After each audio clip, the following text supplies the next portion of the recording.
Whenever you play a video game, or watch a movie, or hear a song, there are certain aspects of those that you just hear and say to yourself, yeah, I've seen or heard this somewhere before. Not necessarily deja vu, but something entirely different. Not that you've had the same feeling before, but that the feeling you get from this moment doesn't feel authentic. It's artificial. Sure, all these things are, in the end, artificial, in the way that they're all, created by people, and that the feeling they've tried to create was taken from somewhere.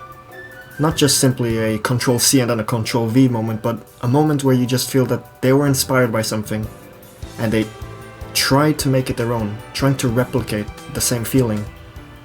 This is what we can see in newer open-world games that try to draw inspiration from Breath of the Wild, not by replicating it, but trying to take their inspirations on face value. I'm a massive Sonic fan, and when they showed the most recent Sonic Frontiers trailer at the Game Awards, I didn't feel this feeling of seeing a vast world, rather, I see where you're getting this from moment. The piano creeping in, soft and melancholic, followed by beautiful landscapes with luscious green grass. Yeah, I know, just because a game has grass doesn't make it a Breath of the Wild clone, but the feeling and emotions they are trying to create feel hollow, in a sense. This is what I mean by moments not feeling authentic, or how I will title this video, Why Inspirations Feel Hollow. When you experience something for the very first time, it can either go three ways. You feel neutral about it, you absolutely hate it, or you love and will forever treasure that moment. And it is the latter that many people try to recreate. I mean, makes sense, right?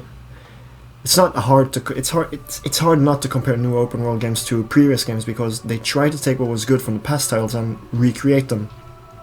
I'm not sure if they do it simply just to make a carbon copy and hope that it will sell the same, but I tend to believe that they just don't try to make their inspirations into their own. Let's take Nickelodeon AllStars Brawl, a platform fighter.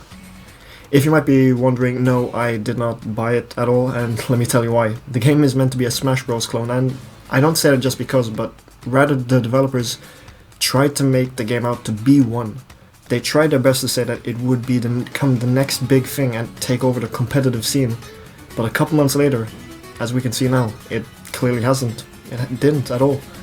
The game lacked the charm and flair that Super Smash Bros. Has, which includes voice acting, inspirational music, and stages that bring back memories and just hit the right nostalgia buttons.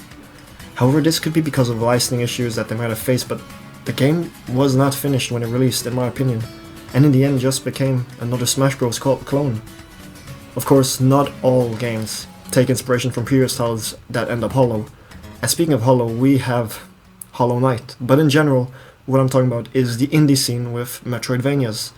Metroidvanias tend to be ignored by AAA publishers and developers nowadays, but the genre has been thriving in the indie scene.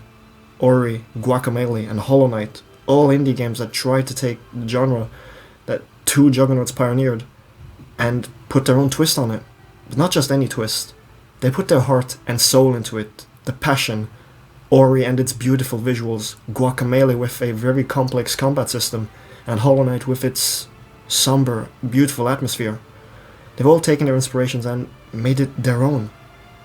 In the end, being inspired by something and trying to recreate it isn't all bad, so long as you take what inspired you and take the emotions that you felt from it and craft it into your own, pouring your passion into it. That's how I'd phrase it, I guess.